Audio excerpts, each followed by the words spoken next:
7과 내용을 주로 살펴보도록 하겠습니다. 그래서 7과를 통해서 이제 구약 성경 문제에 대해서 저희가 좀 살펴보도록 하겠습니다. 좀 그 여러 가지 용어들이 나오는데요. 그냥 이런 것이 있다 이렇게 생각하고 넘어가시면 될 것 같아요. 저희가 첫 시간에 말씀드린 것처럼 우리가 다른 사람에게 복음을 전해서 그 사람을 예수 그리스도께로 이겨오기가 쉬운 일은 아니죠. 그렇죠.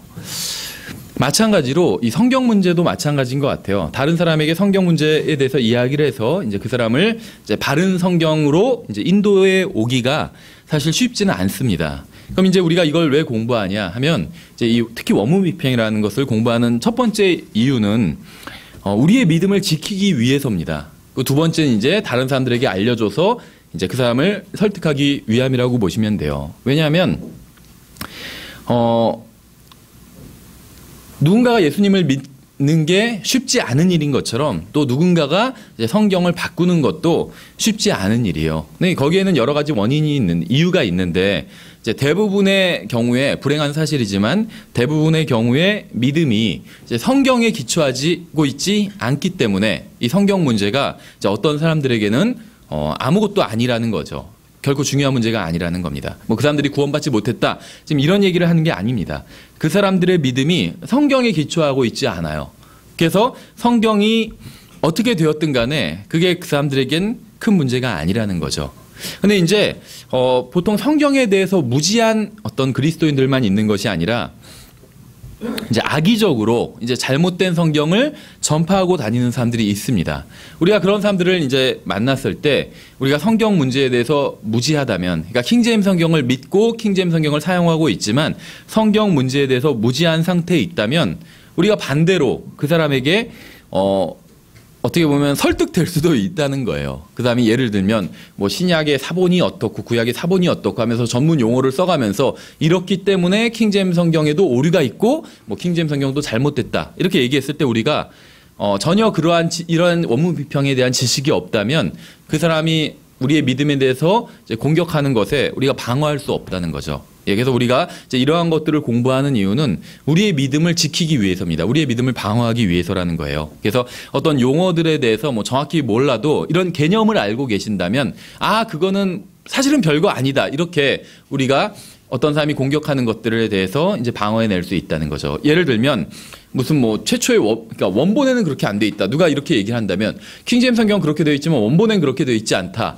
이렇게 얘기한다면 우리가 공부하지 않았다면 원본에는 그렇게 돼 있지 않았 그럼 킹제임스 성경이 잘못된 건가 여기서는 이렇게 생각할 수 있지만 원본이란 것이 지금 존재하지 않잖아요. 그렇죠. 그러니까 아무도 본 적이 없고 그래서 그 사람이 뭐 예를 들면 어떤 신학자가 원본에는 그렇게 되어 있지 않다라고 하는 말이 아무런 의미도 없는 말이라는 것이죠.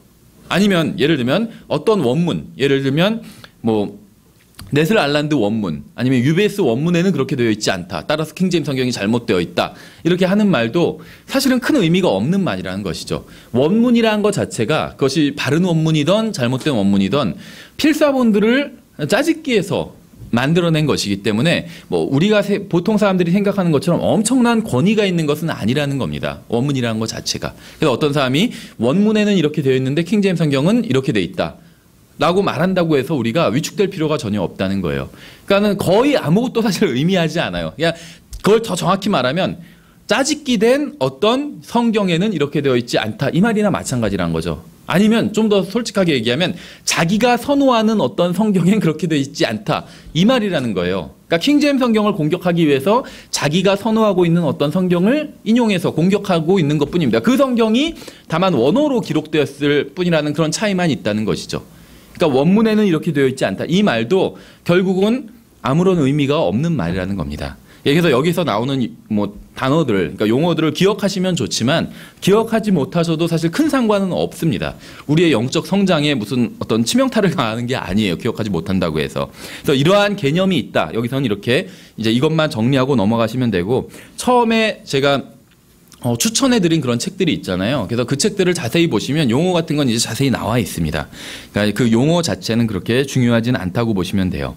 그래서 저희가 지난 시간에 이제 마소라라는 단어에 대해서 생각을 해봤었죠. 이 마소라는 이제 전통적인이라는 뜻입니다. 일반적으로 마소라라고 하면 이제 사람들을 가리키고 마소라 원문이라고 하면 이 마소라들이 이제 뭐 일종의 학자라고 볼 수도 있어요. 근데 지금처럼 예를 들면 과거에 이제 살던 사람들이기 때문에 지금처럼 무슨 뭐 박사학위가 있고 이런 개념은 좀 다를 수가 있겠죠. 그때는 박사학위 같은 게 없었기 때문에. 근데 어쨌든지 간에 성경에 대한 이제 전문가들이라고 보시면 됩니다. 구약 성경에 대한 전문가예요. 그래서 지금 이제 이번 시간에 이야기하는 것은 다 구약 성경에 해당되는 이야기라고 보시면 됩니다. 여기서 이 마소라라는 단어는 이제 전통적인, 트레디셔널 이런 뜻이 있는데 기본적으로는 사람들을 가리킨다고 보시면 되고 마소라 원문이라고 하면 이제 구약 성경의 원문이라고 보시면 됩니다. 자, 구약 성경의 바른 원문이다 이렇게 말씀드리지는 않았는데 마소라 원문 중엔 구약 성경에 바른 원문들이 있고 또 잘못된 원문도 있어요. 왜냐하면 지금 구약 성경 원문치고 이것이 보존된 원문이든 변개된 원문이든 구약 성경의 원문치고 마소라 원문이 아닌 것은 없습니다. 다 마소라 원문이에요. 그래서 이제 마소라 원문이다. 어떤 것이 마소라 원문이다. 이런 얘기를 하는 것은 의미가 없어요. 다 마소라 원문이기 때문에. 다만 마소라 원문 중에서도 보존된 것이 있고 이제 변개된 것이 있다라는 사실을 저희가 얘기를 하려고 합니다. 예, 처음에 히브리어는 그러니까 사실 지금 드리는 제가 하는 말들도 성경에 기록된 말은 아니에요. 그렇죠. 마소라라는 말 성경에 나오지도 않아요. 그러니까 이것이 무슨 절대적인 진리다 이런 얘기를 하는 건 아닙니다. 다만 이제 일반적으로 그 보존된 원문을 지지하든 변개된 원문을 지지하든 일반적으로 학자들이 인정하는 사실을 말씀드리는 거예요. 그러니까 절대 무한 사실은 아니고 그냥 일반적으로 이쪽 계통에서 널리 알려진 사실. 그러니까 이게 잘못된 사실은 아니라는 겁니다. 그냥 우리가 원문 비평에선 상식적으로 알고 있는 사실을 지금 말씀드리고 있는 거예요. 근데 원래 히브리어는 이 모음이 없었다고 이제 알려져 있습니다. 아니다 이렇게 주장하는 사람도 있는데 그냥 일반적으로는 그렇다는 거예요. 모음이 없었는데 이 마소라들이 이제 성경 보존하는 일을 하기 때문에 이제 성경의 보존은 주로 필사를 통해서 이루어지죠. 그래서 정확히 성경을 필사하는 그 일을 하기 위해서 이제 히브리어의 모음을 마소라들이 만들었다 이렇게 알려져 있습니다. 여기서 이 마소라들이 모음을 만들어서 이제 자신들의 원문, 그러니까 마소라 원문이 존재하기 전에도 올바른 성경, 구약 성경의 필사본들이 있었죠. 근데 마소라들이 이것을 이제 다시 정리를 한 거예요. 그 마소라 원문의 판이 예를 들면 지난 시간에 우리가 제1랍비 성경, 제2랍비 성경 이렇게 있다고 말씀드렸죠. 그럼 제1랍비 성경도 보존된 거고 제2랍비 성경도 보존된 거예요. 그럼 무슨 차이가 있냐? 본문상의 차이는 사실 거의 없어요. 무슨 차이냐면 이제 본문의 편집상의 차이가 있어요. 그러니까는 제1랍비 성경과 제2랍비 성경 다 마소라 원문이고 보존된 성경이에요. 그 킹제임스 성경은 이 제2랍비 성경에서 이제 구약 부분을 번역한 거라고 보시면 됩니다. 근데 이제 제1랍비 성경이나 제2랍비 성경이나 둘 다 보존된 성경인데 어떤 차이가 있었냐면 이제 본문의 편집상의 차이라고 보시면 됩니다. 그리고 또 이제 어떤 차이가 있냐면 이 모음을 찍은 점의 차이가 있다고 합니다. 모음. 그러니까는 마소라 이 원문에 들어와서 이제 구약 성경의 모음이 생기기 시작했다는 게 정설입니다. 그래서 이걸 이제 받아들인다고 본다면 모음 점들이 찍혔는데, 그러니까는 지금 이 자음의 글자들은 똑같아요. 근데 모음에 찍힌 점들이 약간씩 차이가 있는 거예요. 근데 이 제1랍비 성경도 그렇고 제2랍비 성경도 그렇고 또 이 제1랍비 성경 이전에 제1랍비 성경이 지금 1500년대에 나왔잖아요. 그래서 이 이전의 성경들은 어땠냐? 이 이전의 성경들도 이제 모음 점 찍힌 차이, 다음에 편집상의 차이, 이런 차이만 있는 거예요. 그러니까 자음은 글자의 의미를 나타내는 게 자음이잖아요. 그렇죠? 글자의 발음을 이제 도와주는 게 모음이고, 그러니까 글자의 의미를 나타내는 자음은 차이가 없어요. 구약 성경이. 거의. 근데 나중에 이제 변개된 성경들은 차이가 있는데 이때까지의 원문들은 그러니까 필사본들도 차이가 거의 없습니다. 그러니까 글자 의미는 같은 거예요. 그렇죠. 자음이 같기 때문에. 예, 그래서 제1랍비 성경이 1516년부터 1517년 사이에 나온 이제 성경이라고 이렇게 성경이었는데 이걸 이제 다른 이름으로 하면 다니엘 본베르그판이라고 우리가 불렀었고 또 제1랍비 성경 이렇게 불렀었죠. 그 제2랍비 성경이 이제 1524년부터 25년 사이에 나오게 되는데 이제 이게 벤 카임이라는 사람이 편집을 맡아서 이제 만들게 됩니다. 그래서 이걸 벤 카임 마소라 본문 이렇게도 부르고 또 제2랍비 성경 이렇게도 부른다고 말씀을 드렸죠. 그 이 제2랍비 성경이 이제 킹제임스 성경의 구약 부분의 원문이라고 보시면 된다는 겁니다.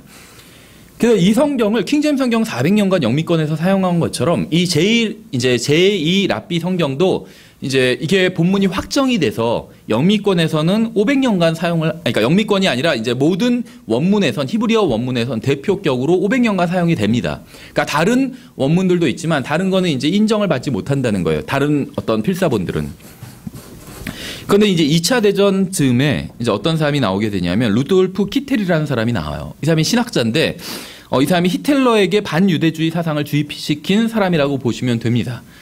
그러니까 성경을 믿는 사람이 아니었다고 보시면 돼요. 이 루돌프 키텔이라는 사람은. 그래서 이 사람이 나와서 갑자기 이제 1537년에 이제 그 벤 카임 마소라 본문이란 것을 이 벤 카임 마소라 본문, 그러니까 제2랍비 성경이죠. 이걸 버리고 벤 아세르 마소라 본문이란 것을 이제 채택을 해서 만들어내게 됩니다. 그러니까 다 마소라 본문인데 벤 카임 마소라 본문은 보존된 마소라 본문이라고 보시면 되고 벤 아세르 마소라 본문은 변개된 마소라 본문이라고 보시면 돼요. 그런데 어쨌든지 간에 갑자기 이 사람이 1판과 2판은 보존된 원문을 찍어내다가 이제 그 3판에 이르러서 이제 변개된 원문을 이제 이 사람이 만들어내게 됩니다.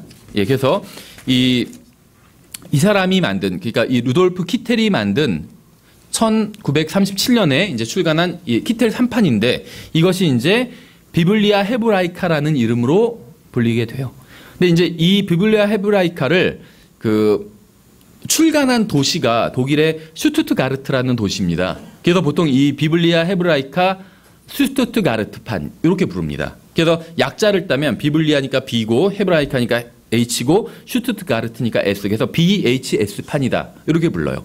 그래서 여러분이 시중 서점에 나가서 이제 그 히브리어 원문을 구입하시면 아래 BHS판이라고 써 있어요. 그게 바로 이 루돌프 키텔이 만든 성경이라고 보시면 됩니다. 이 루돌프 키텔은 그러니까 일종의 성경을 믿는 사람이 아니라 어떤 합리주의자, 이성주의자였어요. 그래서 이 사람은 예를 들면 이 사람은 그 그라프 벨하우젠이라는 이론을 받아들인 사람이었습니다.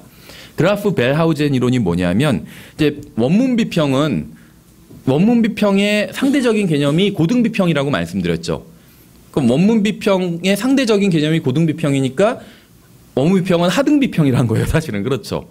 근데 이제 고등 비평은 뭘 하냐 하면 이 성경의 예를 들면 기록자가 누구냐, 저자가 누구냐, 이제 이런 걸 따지는 학문이 고등비평이라고 보시면 돼요. 그래서 고등비평의 어떤 고등비평이라는 학문 자체가 그러니까 성경을 공격하기 위해서 나온 학문이라고 보시면 됩니다. 근데 이 고등비평의 아버지라고 불리는 사람들이 바로 이 그라프란 벨하우젠이라는 두 신학자예요.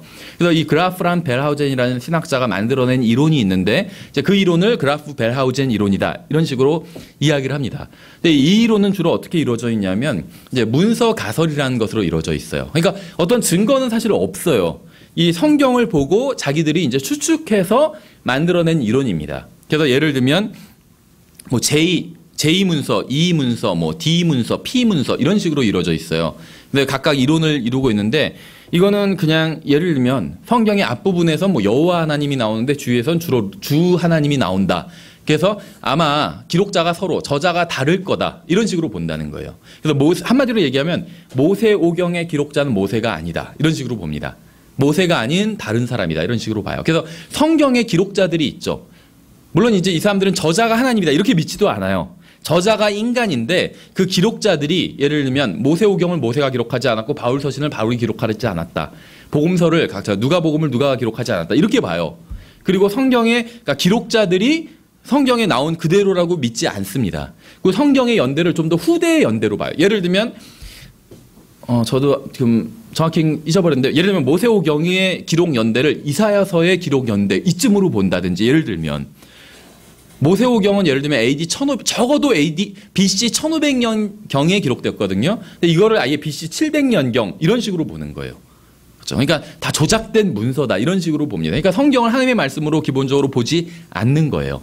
이게 이제 그라프 벨하우젠 이론의 어떤 뼈대입니다. 근데 이 루돌프 키텔이라는 사람은 그라프 벨하우젠 이론을 받아들인 사람이었어요.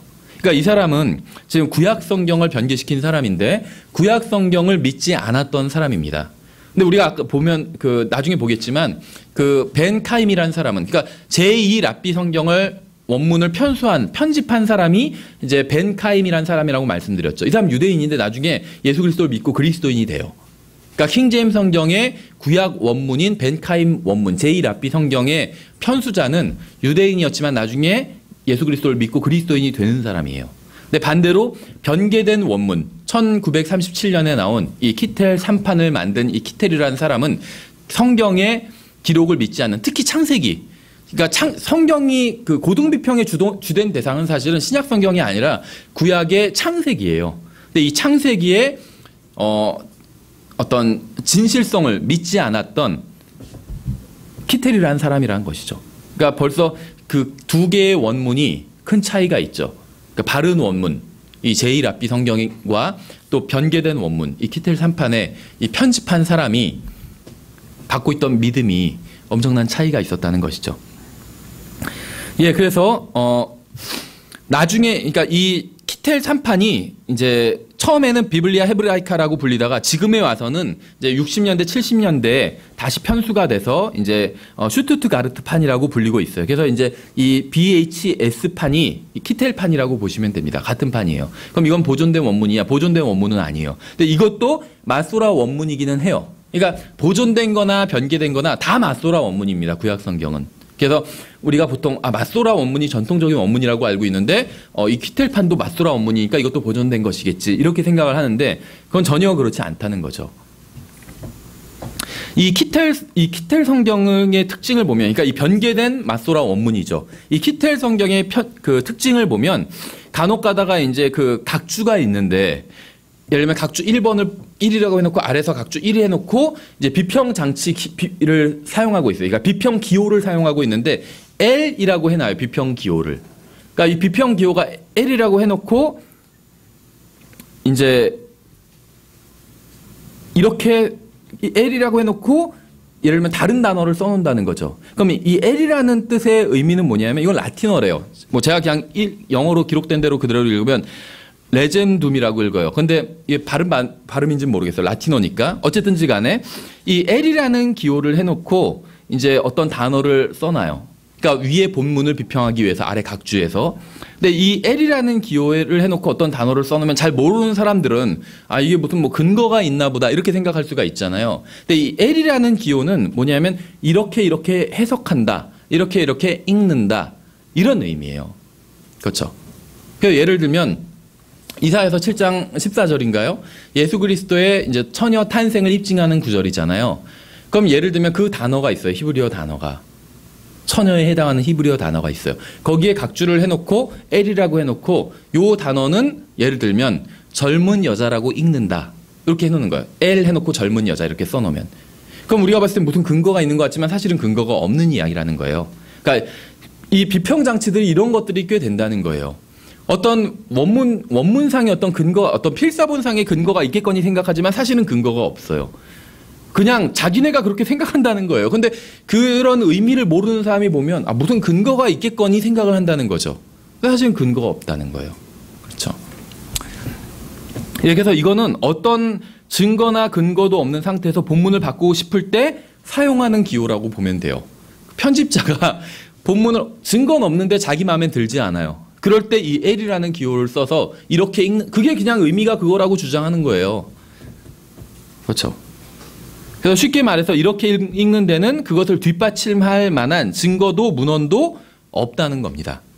그러니까 이건 억측이고 짐작인 거예요. 자기 생각엔 그렇다는 거예요. 어떻게 처녀가, 정말 남자와 관계를 맺지 않은 여자가, 처녀가 아이를 출생할 수 있어요. 이건 말이 안 되잖아요. 그렇죠? 왜냐하면 예수님을 하나님이라고 믿지 않거든요. 그러니까 하나님의 존재를 안 믿어요. 이 성경을 편수한 사람은, 이 키텔은 하나님의 존재를 안 믿어요. 그러니까 하나님도 안 믿는데 하나님 아들은 어떻게 믿겠어요? 그 하나님의 영인 성령님은 어떻게 믿겠어요? 그러니까 성령님에 의해 잉태했다. 이건 말이 안 된다고 보는 거예요. 그러니까 이거는 처녀가 아니라 젊은 여자일 것이다. 그래서 자기 추측이라는 거예요. 그러니까 구약 성경은 이런 식으로 많이 변개시켰다는 겁니다. 이 사해 두루마리 중에 이사야서 같은 경우는 지금의 성경과 거의 차이가 없습니다. 예루살렘에 있던 유대인들이 그토록 정성 들여 지켰던 낫소라 본문을 놔둔 채 우리가 사해 두루마리를 사용할 이유는 없습니다. 우리가 이제 뒤에서 사해 사본에 대해서도 잠깐 좀 살펴볼 겁니다. 사실 사해 사본은 거의 무시해도 돼요. 의미가 없어요, 그것이. 왜 그런지는 우리가 뒤에서 좀 살펴볼 건데, 기본적으로 말씀드리면 이 사해 사본을 만들어낸 사람들은 에세네파라는 사람들입니다. 에세네파. 근데 이 SNF파는 자기들의 어떤 믿음을 버리고 유대교를 버린 사람들이에요. 그래서 이 사람들이 만들어낸 사회사본에 큰 값어치를 부여할 필요가 없다는 겁니다. 어쨌든지 간에 마태복음 5장 17절부터 18절에서는 율법이나 대언자들의 글은 정통 히브리 구약성경을 가리킬 때 쓰는 표현입니다. 율법이나 대언자들의 글, 이건 구약성경은 보통 크게 율법, 대언서, 기록들의 세 부분으로 나눌 수가 있습니다. 때로는 율법과 대언자들이라는 표현으로 구약성경 전체를 대신하기도 합니다. 율법은 처음에 5권의 책들을 말하고 대언서들은 전후기 대언서들을 가리킵니다. 기록들은 시편과 다른 책들을 포함하고 있어요. 누가복음 24장 27절에선 모세와 모든 대언자들의 글, 이것도 이제 구약성경 전체를 가리키는 표현입니다. 그러니까 구약성경 전체를 가리킬 때 예수님께서 쓰셨던 표현이 율법이나 대언자들의 글, 이것이 있고 모세와 모든 대언자들의 글, 이것도 있어요. 누가복음 24장 44절에 모세의 율법과 대언자들의 글과 시편, 이것도 구약성경 전체를 가리키는 표현입니다. 유대인들의 구약성경의 정경에는 세 부분, 즉 모세의 율법, 대언자들의 글, 그리고 기록서가 있다는 거죠. 오늘날 유대인들은 이것을 통틀어서 이제 타낙이라고 부릅니다. 타낙. 이 타낙이란 말은 TA, 타낙에서 TA는 토라, 율법, 또 타낙에서 타낙할 때 NA는 나빔, 대언자들의 글, 또 이제 타낙에서 그 CH, 타낙 스페링이 TANACH거든요. 그래서 TA는 토라, 율법 말하는 거고, NA, 이거는 나빔, 대언서자들의 글 말하는 거고, CH는 이제 케투빔이라고 하는데 이제 기록들을 말하는 거예요. 그래서 유대인들은 구약성경 말할 때 이제 타낙이라고 이렇게 부른다는 거죠. 그래서 유대인들도 성경 자체를 예수님께서 성경을 구분하신 것처럼 이렇게 세 부분으로 구분한다는 겁니다. 그래서 이 세 개의 구분이 덩어리가 모여서 구약성경이 되었다, 이렇게 말한다는 거예요. 그러니까 그 구분은 예수님께서 그냥 지어내신 것이 아니라 유대인들이 받아들이는 그 구분을 예수님께서 인용하셨을 뿐이라는 것이죠. 그래서 이제 결론적으로 말씀드리면 킹제임스 성경의 근간이 된 마소라 히브리어 본문은 정확히 말하면 1524년부터 25년 사이에 나온 벤 카임이 편집한 이 다니엘 본베르그판 아니면 제2랍비 성경, 이것이 이제 킹제임스 성경의 어떤 구약 기초라고 보시면 됩니다. 그래서 이 보존된 원문은 지난번에 말씀드린 것처럼 트리니테리안 바이블 소사이어티 검색해 보시면 나와요. 거기 홈페이지에서 이제 보존된 원문들과 이 보존된 원문들을 지지하는 원문 비평 자료들을 판매하고 있어요. 그래서 이 자료들을 다 구매하실 수가 있습니다. 일반적으로 기독교 서점에서는 구매할 수가 없어요. 기독교 서점에서는 다 VHS판이고 그 간혹 가다가 VHS판이 아닌 다른 것들도 판매하기도 하는데 이제 그것들은 제가 아는 한은 보존된 원문은 아니에요. 그러니까 어디에 문제가 있는 원문인데, 다만 이제 구약 성경의 경우에 보존된 원문과 변개된 원문이 사실 큰 차이가 없습니다. 그러니까 성경의 변개 문제는 기본적으로 번역상의 문제라기보다는 이제 본문상의 문제예요. 본문상의 문제. 이게 이제 성경 변개의 기본적인 문제인데, 구약 성경의 문제에 한해서는 본문상의 문제도 있긴 하지만 번역상의 문제가 큽니다. 구약 그 히브리어가 그만큼 어렵기 때문에. 어쨌든지 간에 구약 성경도 큰 차이는 없지만 보존된 성경과 변개된 성경이 있다. 보존된 성경은 제1랍비 성경, 1500년대 나온 제1랍비 성경이고, 이제 변개된 성경은 1930년대, 또 이걸 새롭게 이제 개정한 게 1970년대에 나온 것이 있는데 바로 BHS판이라고 부른다고 그랬죠. 이게 이제 변개된 성경이고, 우리가 시중에서 구매할 수 있는 히브리어 원문은 다 변개된 성경이다, 이렇게 보시면 됩니다. 그 유대인들은 이제 이 서기관들이 성경을 필사하는 일을 했어요. 이 서기관들은 레위 지파였죠. 그러니까 70인역이라는 게 뭐 12개의 지파에서 6명씩 사람들을 뭐 선출해서 성경을 번역하게 했다. 이거는 정통 유대인들이 봤을 때 말도 안 되는 이야기예요. 그렇죠.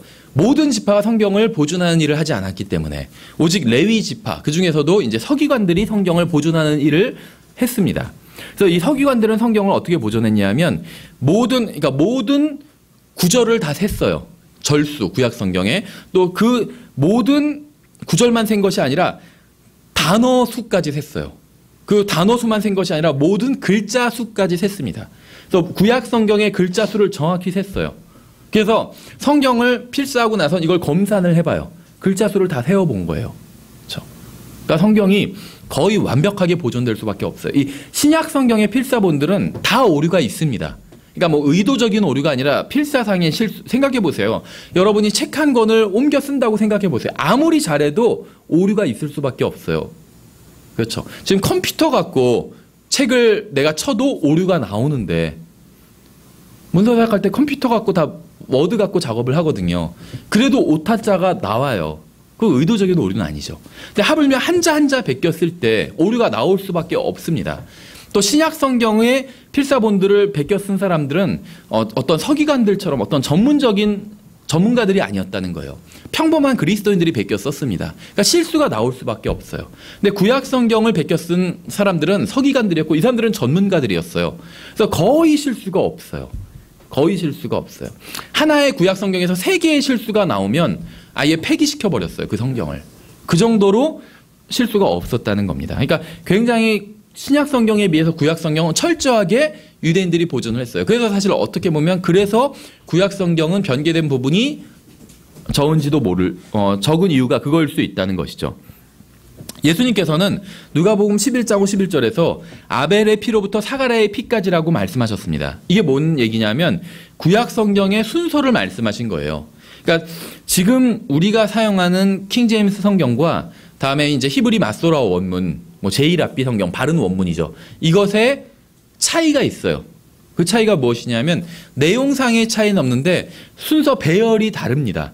우리가 사용하는 킹제임스 성경은 말라기가 끝이죠. 그렇죠. 근데 마소라어 원문, 보존된 원문 얘기하는 거예요. 바른 성경, 마소라어 원문의 끝은 역대기하가 끝입니다. 순서가 달라요. 그러니까 역사서가 맨 뒤로 와 있어요. 그 대언서들이 소대언서, 대대언서, 대언서의 끝은 말라기가 끝이죠. 근데 대언서들이 중간으로 들어와 있다는 거예요. 그러니까 모세의 율법과 대언서들과 이제 기록들이 있는데 이 기록들 부분이 끝으로 가게 된다는 겁니다.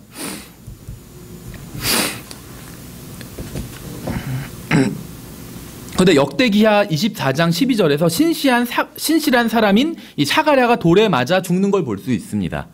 사가랴는 역대기하 24장에 나오는 인물이에요. 근데 이 사람이 돌에 맞아 죽게 됩니다. 그래서 예수님께서 아벨의 피, 아벨은 창세기에 나오죠.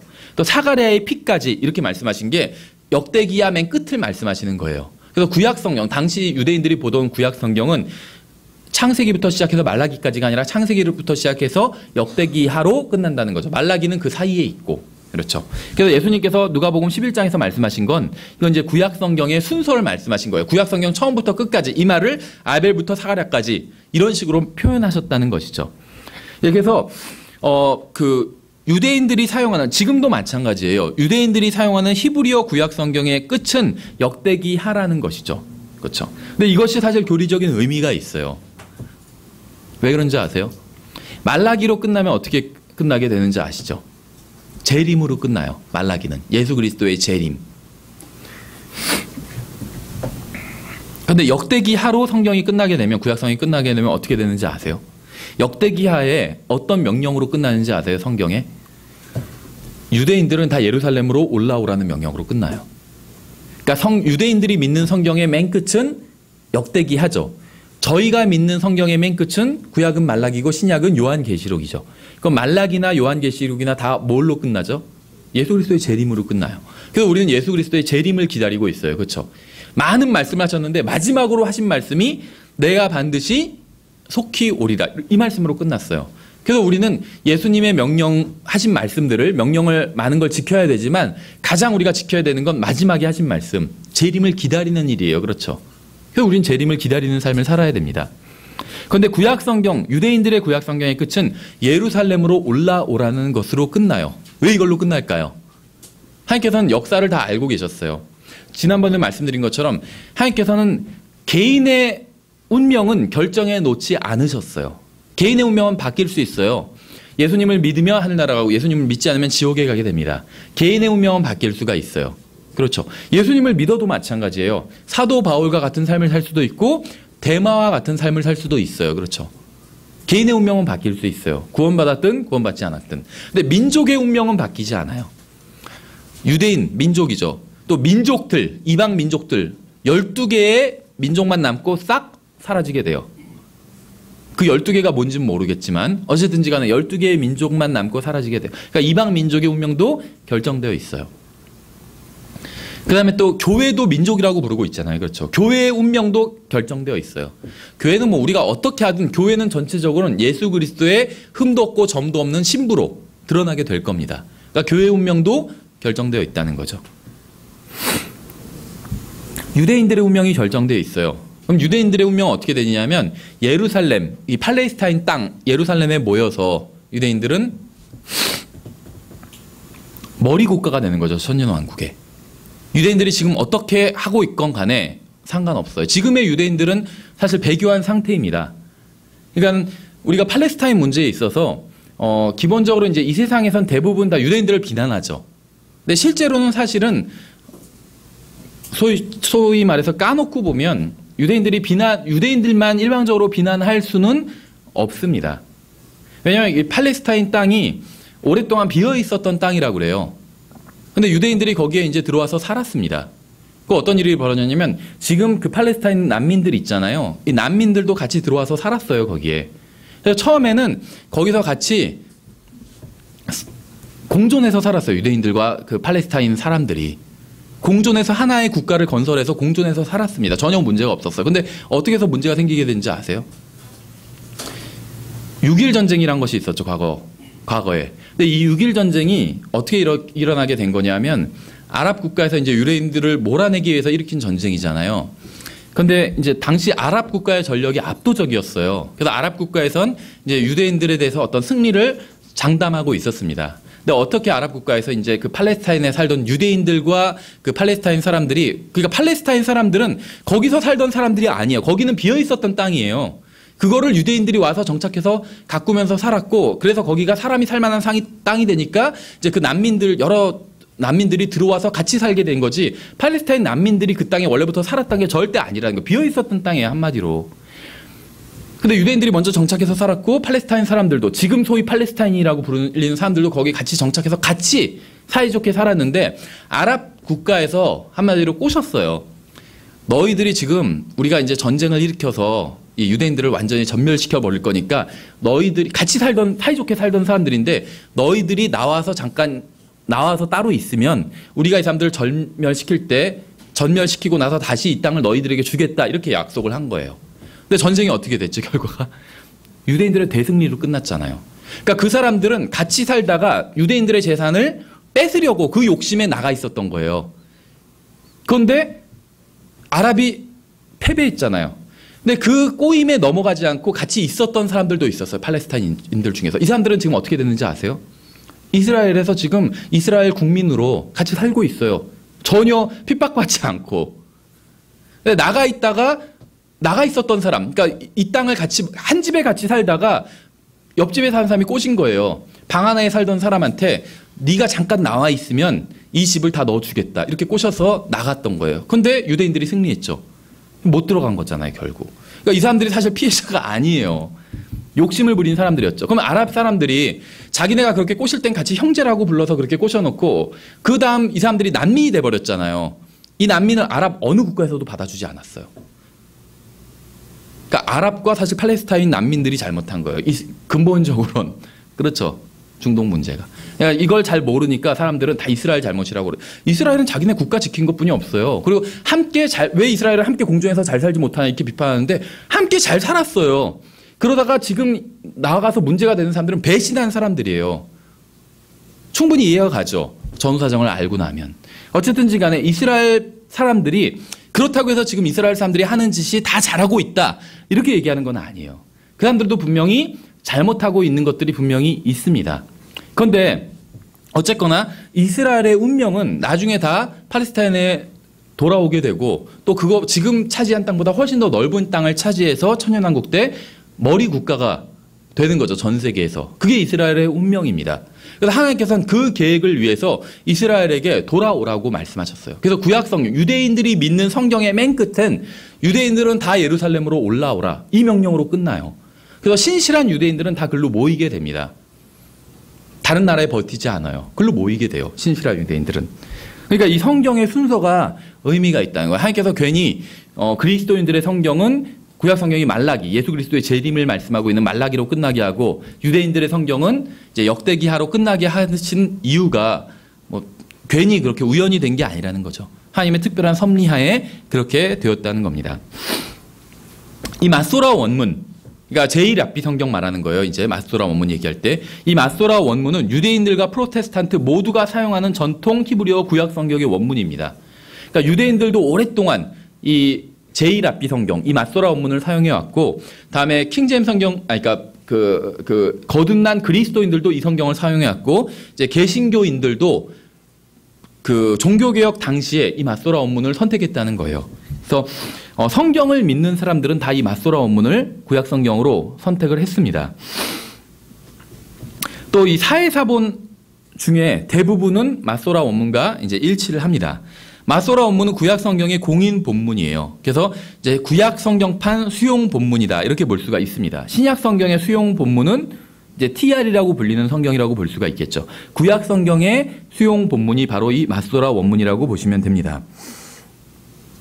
네, 아까 말씀드린 것처럼 몇몇 마소라 원문 사이에서 이제 차이점이 있긴 하지만 이게 본문상의 차이가 아니에요. 어떤 그 기호상의, 그러니까 모음 기호상의 차이라는 거예요. 모음 기호는 주로 구두점이라고 말씀드렸죠. 이 구두점상의 차이예요.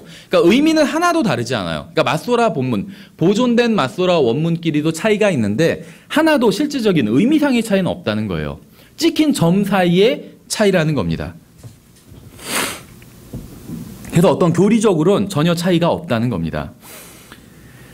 그래서 일반적으로 학자들은 마소라 본문이 대략 주 100년경에 이제 신약 성경이 완성된 때에 권위 있는 히브리어 표준 본문이 되었다는데 이제 동의를 합니다.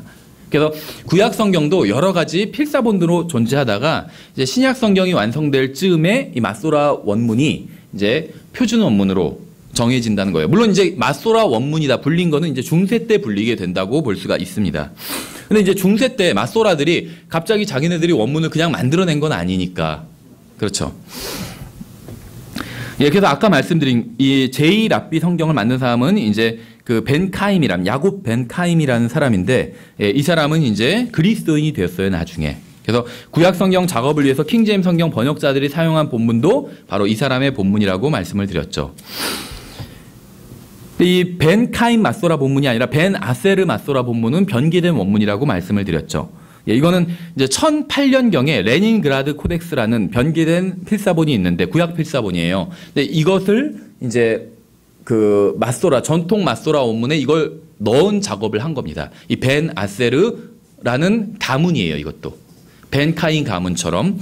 예, 그래서 이제 이 사람들이 이제 변개된 성경을 만들어내게 되고 이제 나중에 키텔이 이제 이 벤 아세르 마소라 원문을 사용해서 이제 성경을 변개해서 자신의 변개된 키텔 3판 변개된 원문을 만들어내게 된다는 겁니다.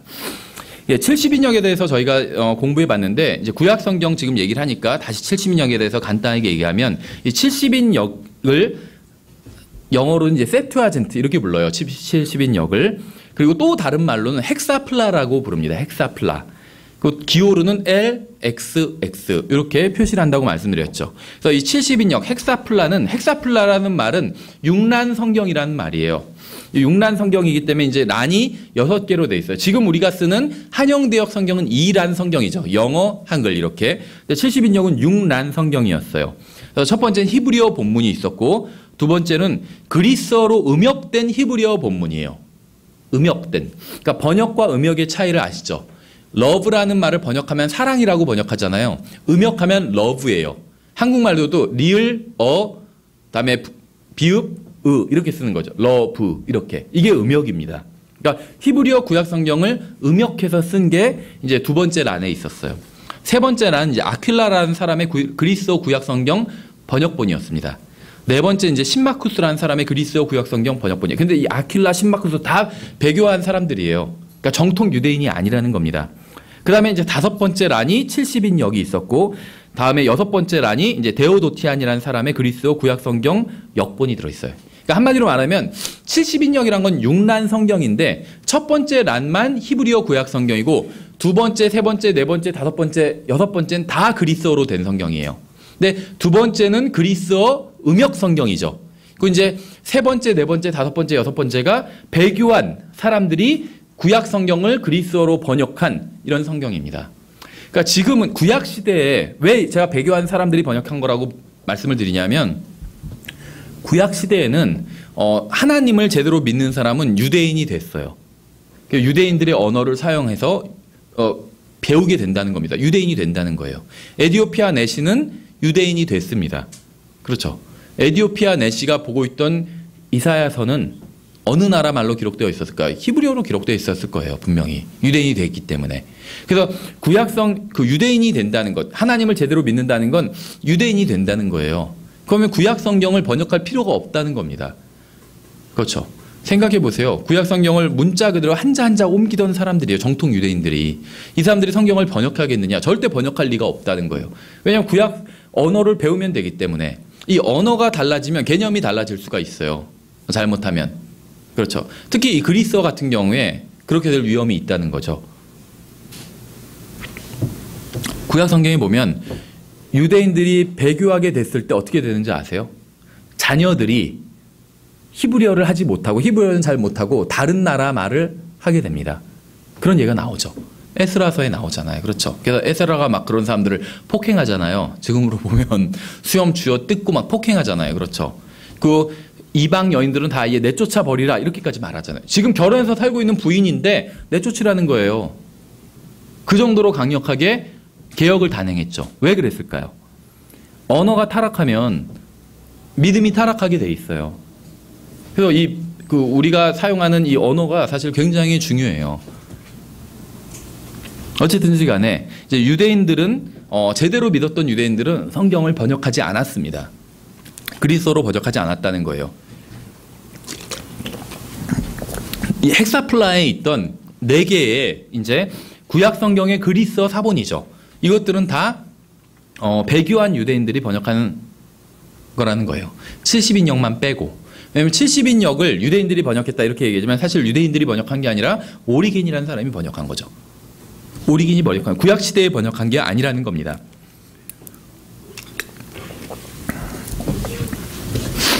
예, 우리가 이제 구약 성경 이야기를 하니까 사회 사본에 대해서도 잠깐 좀 짚고 넘어가도록 하겠습니다. 사회 사본은 적어도 500명 이상의 이제 기록자들, 서기관들이 만들었을 것이다. 이제 이렇게 추측을 합니다.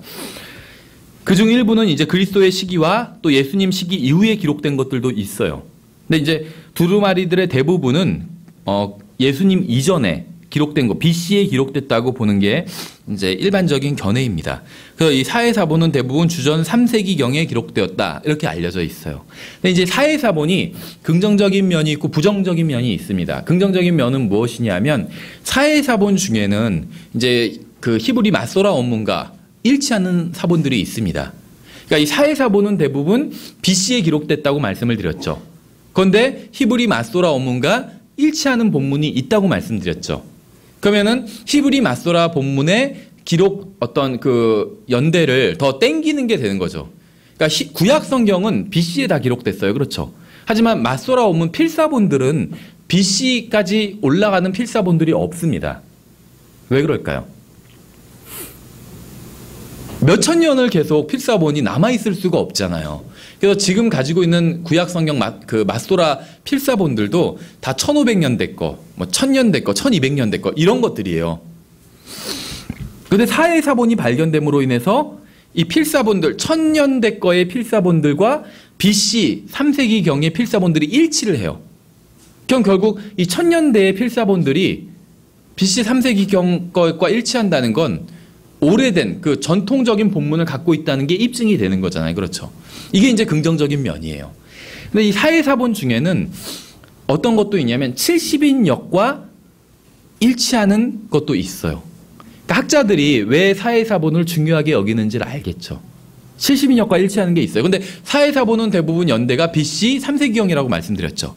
근데 70인역의 가장 정확한 연대는 AD 3세기예요. 근데 학자들은 BC 3세기라고 봅니다. 그 근거로 학자들이 제시하는 게 뭐냐면 바로 사회사본과 연대가 같기 때문이에요. 그런데 사회사본과 일치하는 본문이 있어요. 그러니까 봐라 학자들은 봐라 70인역이 사회사본과 일치하지 않냐. 근데 사회사본은 BC 3세기경 거다. 따라서 70인역도 BC 3세기경 거다. 이렇게 주장을 하는데 도구로 사용된다는 거죠. 그래서 학자들이 이 사회사본을 이제 중요하다고 강조한다는 겁니다. 그 외엔 사회사본이 사실 별로 그렇게 큰 가치가 있지는 않아요. 우리가 사회사본에 대해서 좀 더 살펴보도록 하겠습니다. 보통 어떤 책들을 보면 이제 QI라는, 예를 들면 이제 Q라는 마크로 시작되는 이 사본들의 그 이름이 있어요. 이게 뭐냐면 다 사회사본을 가리킨다고 보시면 됩니다. 사회사본이란 말의 그 영어 표현은 Dead Sea 사회, Dead Sea Scroll이죠. 사회 두루마리 이렇게 불러요 보통. 그런데 이 사회사본을 다른 정식 이제 학명으로는 Q라는 그 알파벳 기호를 붙여서 뒤에 이제 숫자를 써서 부릅니다. 왜 Q라고 부르냐면 쿰란 동굴에서 발견됐어요. 그래서 QI 하고 뒤에 숫자가 붙으면 쿰란 케이브 1이에요. 넘버 1. 그러니까 쿰란 동굴 1번 동굴에서 발견됐다. 이런 식으로 붙인다는 거예요. 그래서 Q라는 마크가 붙은 게 이제 사회사본이라고 보시면 되는데, 이 사회 두루마리는 굉장히 많은 게 발견됐습니다. 대략 한 800개 정도가 발견됐어요. 근데 그 중에서 11개의 동굴에서 다 발견이 됐는데, 어떻게 발견됐는지 아시죠, 대충? 아마 이게 40년 될 거예요. 그 1940년대에 이스라엘의 어떤 목동이 그 양치기를 이제 양을 치다가 양이 이제 어디로 가버린 거예요. 그러니까 이제 양을 찾으러 돌아다니는데 이제 동굴들이 있었어요. 근데 동굴들에 들어가기가 무섭잖아요. 그 동굴에 뭐가 있는지 모르니까. 그러니까 어떻게 하냐면 양이 도망가서 동굴에 숨어 있을 수도 있거든요, 충분히. 그래서 이제 돌을 던져요, 다 동굴 안으로. 그러면 딱딱딱딱딱 소리가 나니까 이제 양이 거기서 그 소리를 듣고 매 하고 울던지 그렇게 되거든요. 그럼 양을 찾는 거예요. 그래서 돌을 던졌는데 쨍그랑하고 항아리가 깨지는 소리가 들린 거예요. 그러니까 딱딱딱딱 이런 돌에 부딪히는 소리가 나야 되는데 항아리가 깨지는 소리가 들리니까 아, 뭔가 있나 보다 하고 들어가서 본 거예요. 그러니까는 성경 두루마리들이 있었던 겁니다. 그래서 그 후에 이제 사람들이 이런 동굴들에 다 들어가서 찾아보니까 11개의 동굴에서 800개의 두루마리가 나온 겁니다. 그래서 이게 이제 사회사본의 이제 발견입니다. 그러니까 1940년대 그쯤 될 거예요. 오래된 건 아닙니다. 800개의 사본 중에 200개 정도만 이제 성경과 관련이 있는 책들입니다. 여기서 우리는 성경과 관련된 이 모든 내용이 동일한 본문 역사를 가지고 있지 않다는 점을 알아야 돼요. 그러니까 쿰란 그 동굴에서 발견된 이 성경 관련 책들은 크게 3개의 본문 범주로 나뉜다고 합니다. 첫 번째 이제 마소라 전통 원문을 반영하는 본문들이에요. 그 두 번째는 70인여 개 본문을 반영하는 본문들도 있습니다. 다음에 세 번째 이제 사마리아 본문이라는 것이 있어요. 구약 성경 중에. 사마리아 사람들이 어떤 사람들인지 아시죠? 섞인 사람들이었잖아요. 이 사람들도 하나님을 믿는 사람이었을까요? 아니었을까요? 믿는 사람들이었어요. 그러니까 예수님께서 오셨을 때 우리는 여기서 하고 있는데 당신들은 어디 뭐 예배의 장소가 따로 있다 하더이다 하면서 그런 얘기를 하잖아요. 하나님 믿는 사람들이었어요. 그래서 이 사람들도 구약 성경을 봤습니다. 근데 정통 유대인들이 보던 것과는 약간 차이가 있었다고 그래요. 그래서 이걸 이제 사마리아 본문이라고 부릅니다. 그래서 이제 세 종류의 이렇게 본문이 있어요. 근데 초기 원시 이제 마소라 본문의 형태를 가진 것들이 있는데 이 쿰란에서의 발견물과 이 쿰란 동굴에서 발견한 것이 있기 전까지 가장 오래된 마소라 본문은 중세에 있었던 거예요. 그러니까 쿰란 동굴은 BC 3세기경에 쿰란 동굴에서 발견된 필사본들은 BC 3세기경의 것이라고 말씀드렸죠. 근데 이것을 발견하기 전까지 가장 오래된 필사본은 언제 거냐? 천년경이에요. 천년경. 그러니까 이 쿰란 동굴에서 필사본을 발견함으로 인해서 1000년이 더 땡겨진 거죠. 1300년이 땡겨진 거예요, 무려. 그러니까 어떤 고고학에선 당연히 역사적 가치가 있다 이렇게 평가를 하겠죠. 그리스도인들은 크게 평가를 내리지 않아요. 1000년 이상을 이 세상에서 빛을 보지 못한 본문이에요. 그러니까 우리에겐 사실은 큰 의미는 없어요. 이것은. 그렇죠. 1000년 이상 하나님의 말씀이 없었던 게 아니잖아요. 그렇죠. 1000년간 하나님의 말씀 갖고 있었어요. 구라틴 성경에 하나님의 말씀 본문이 있었다는 거죠. 킹제임스 성경 이전에는. 그 구라틴 성경뿐만이 아니라 다른 보존된 킹제임스 성경 이전에 다른 보존된 성경들에 하나님의 말씀이 있었습니다. 그런데 어쨌든지 간에 히브리어 성경은 히브리어 이 원문은 1000년간 필사본은 1000년 이상을 이 사회사본을 통해서 1000년 이상 그 연대를 당기게 되었다는 거예요. 그러니까 고고학적으로는 의미가 있다고 볼 수가 있겠죠. 이 사회 두루마리 중에 40%가 성경 관련 본문의 40%가 마소라 본문입니다. 그리고 나머지 이제 5% 정도가 이 70인역과 비슷한 본문이에요. 5% 정도가. 그럼 이제 사해 두루마리는 누가 기록했을까? 추측을 할 수가 있는데 나머지 800개 중에 200개만 성경 본문이고 600개는 성경 본문이 아니라고 말씀드렸죠. 다른 일상적인 기록들이에요. 그래서 이제 이것들을 통해서 이걸 기록한 사람이 누군지 이제 추측을 해낼 수가 있습니다. 대다수의 학자들은 이 사람들이 아마도 이제 어떤 그 은둔 생활을 했던 에세네파였을 것이다. 이렇게 추측을 합니다. 그래서 에세네파들이 아마 기록했을 것이다. 이 에세네파는 바리새인, 사두개인과 같은 하나의 분파라고 보시면 됩니다. 그런데 이 에세네파는 종교적이면서 동시에 정치적인 집단이었어요. 그래서 이제 어떤 다른 데로 숨어 들어가 이 사회 이 동굴로 숨어 들어오게 되는 정치적인 집단이었다고 볼 수가 있습니다. 뭐 어떤 사람들은 이 에세네파가 바리새파에서 분파된 하나의 분파다 이렇게 얘기하기도 합니다. 어차피 뭐 정확한 얘기는 없어요. 그냥 우리가 다 그냥 그렇다고 추측을 하면 됩니다.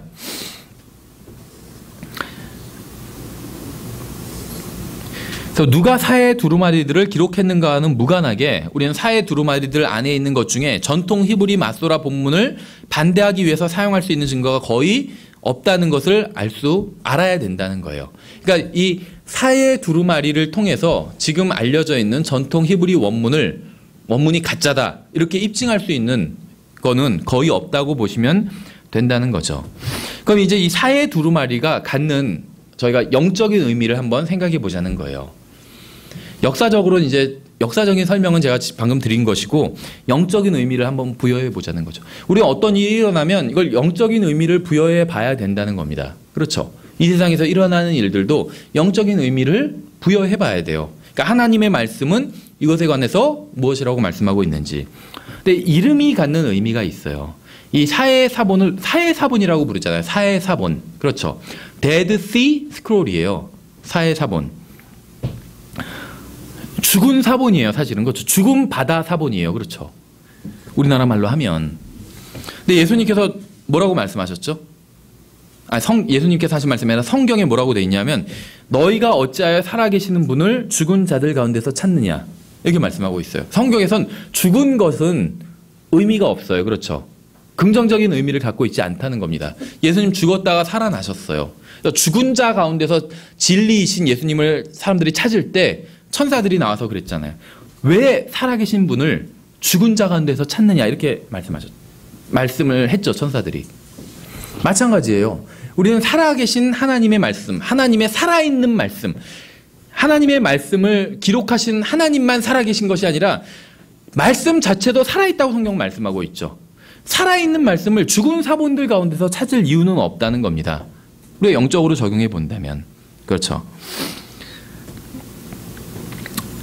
그래서 살아있는 하나님의 살아있는 말씀을 죽은 것, 죽은 것 가운데서 찾는 것은 옳지 않다는 겁니다. 신약 성경에 기록된 그리스어도 죽은 언어죠.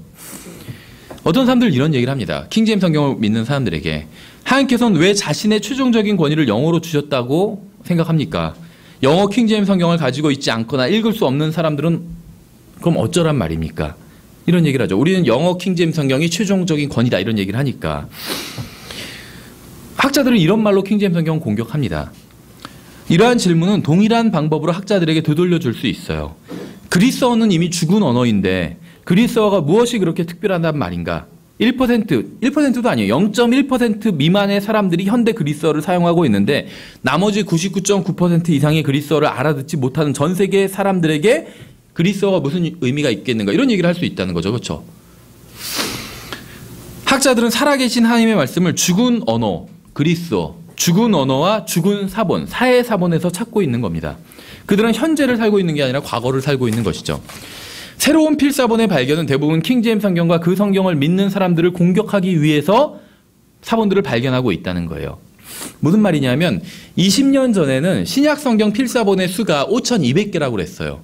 근데 지금은 신약 성경의 필사본 수가 5,700개 이상이라고 얘기하거든요. 그럼 20년 사이에 500개 이상을 더 발견한 거예요. 그러니까 전체 양으로 보면 10% 정도의 필사본이 더 증가한 거죠. 20년 사이에. 근데 대부분의 필사본이 어디서 발견되냐면 사해사본도 지금 항아리에서 발견되죠. 동굴 안에 있던 항아리에서. 대부분의 필사본들은 항아리, 수도원, 카톨릭 도서관 등에서 발견이 됐습니다. 다분히 카톨릭 세력의 범위 내에서 발견된 거예요. 뭔가 문제가 있죠. 그럼 근대에 발견된 히브리어 수백 개의 히브리어 사본과 그리스어 사본들은 어디서 발견되느냐? 그러니까 지금 잘못된 필사본들은 대부분 카톨릭에서 발견됐어요. 카톨릭 그 테리토리 안에서. 그런데 근대의 필사본들은 어디서 발견되는 줄 아세요? 대부분이 다 이집트 카이로의 게니자에서 발견됐어요. 게니자. 근데 이 게니자에서 발견됐다. 그래서 예를 들면 이 필사본들은 게니자에서 발견됐다. 이런 식으로 학자들이 써요.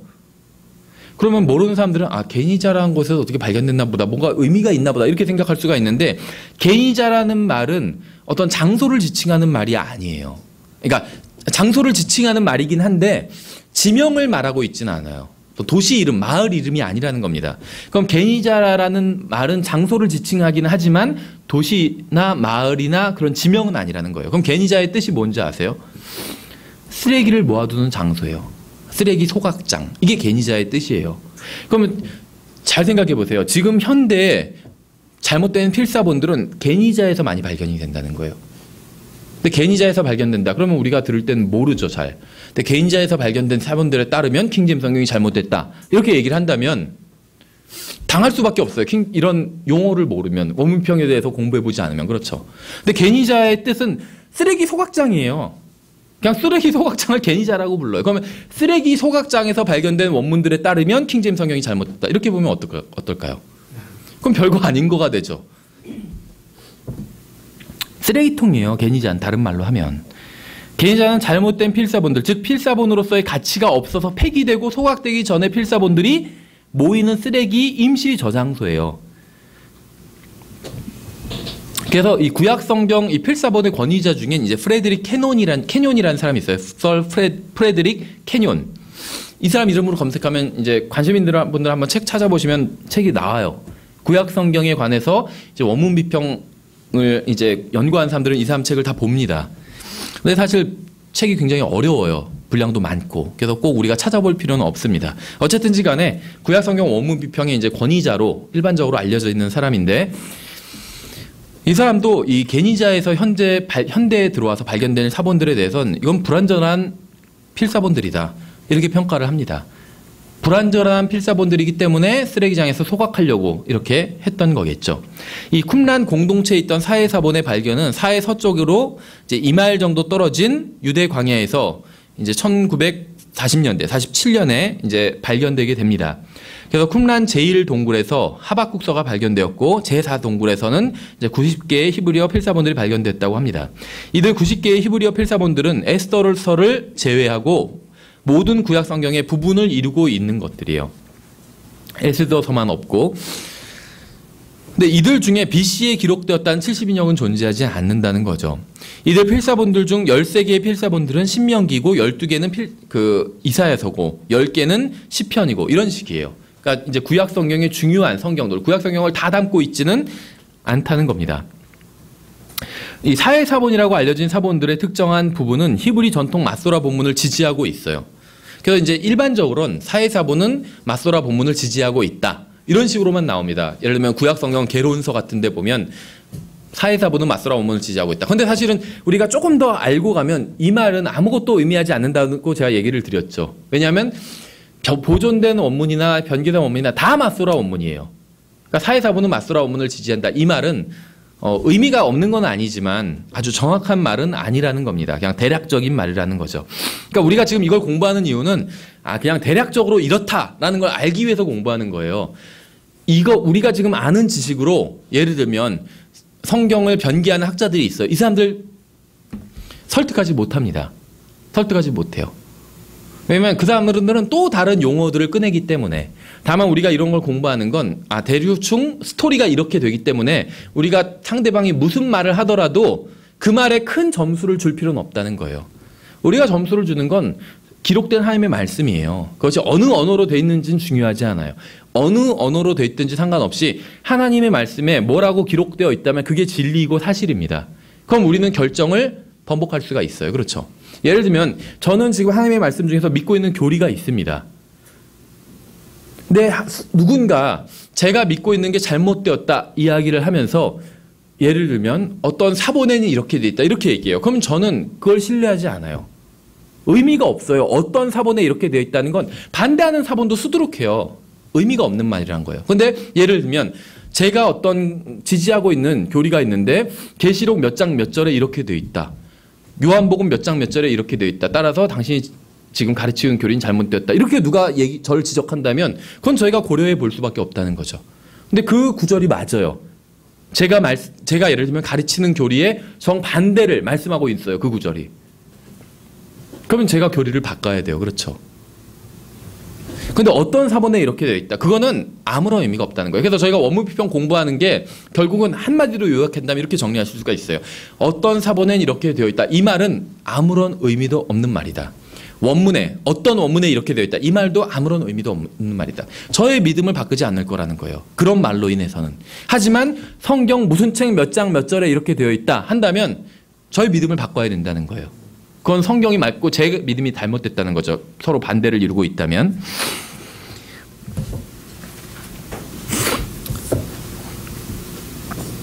예, 이 사회사본의 의미에 대해서 저희가 대략적으로 살펴봤죠. 그러니까 사회사본, 학자들이 막 사회사본이 어쩌고저쩌고 얘기하지만 그냥 다른 사본과 똑같아요. 특별한 의미가 있는 것은 아니라는 겁니다. 그렇죠? 성경의 영감이 하나님과 관련이 있는 것처럼 성경의 보존도 하나님과 관련이 있습니다. 성경의 보존을, 그러니까 영감을 책임지시는 분도 하나님이신 것처럼 보존을 책임지는 분도 하나님이기 때문에 영감이건 보존이건 다 그 주체는 하나님이라는 거죠. 다만 도구는 인간인 거죠. 어떤 사람들이 이런 얘기를 해요. 우린 킹제임 성경을 믿는다 이런 얘기를 하면 아니 그럼 뭐 킹제임 성경을 믿는 사람들이 뭐가 그렇게 특별하다고, 그러니까 킹제임 성경을 번역한 사람들이 뭐가 그렇게 특별하다고 킹제임 성경을 믿냐. 맞아요. 물론 그 사람들 훌륭한 학자들이긴 하지만 특별한 사람은 아닐 수 있어요. 근데 그런 식으로 보면 마태나 마가나 누가나 요한이나 뭐가 특별하죠? 특별한 사람들인가요? 그 사람들이 마태, 마가, 누가, 요한, 베드로, 바울 특별한 사람들인가요? 오바댜, 이사야 특별한 사람들인가요? 아니에요. 똑같은 죄인이에요. 그렇죠? 예수 그리스도가 아니었다면 다 지옥에 가는 똑같은 죄인들이라는 거죠. 근데 그 사람들이 기록한 것이 왜 의미가 있죠? 하나님께서 영감으로 주셨기 때문에. 그래서 그 사람들의 기록이 의미가 있는 거죠. 마찬가지예요. 킹제임 성경의 번역자들도 특별한 사람들은 아니에요. 똑같은, 물론 어떤 언어적인 재능은 뛰어난 사람들이었어요. 이 킹제임 성경의 번역자들에 대해서 자세히 나온 책이 The Man Behind KJV라는 책이 있어요. 근데 지금 제가 알기로는 절판됐는데 킹제임 성경의 번역자들, 40명이 넘는 번역자들에 대해서 하나하나 소개하고 있는 책입니다. 그런데 물론 언어적으로는 특별한 면이 있었지만 본질적으로는 우리가 똑같은 죄인들이에요. 그렇죠? 그럼 왜 킹제임 성경이 의미가 있는 거죠? 번역자들이 특별하기 때문이 아니에요. 근데 그거는 구약 성경, 신약 성경도 마찬가지예요.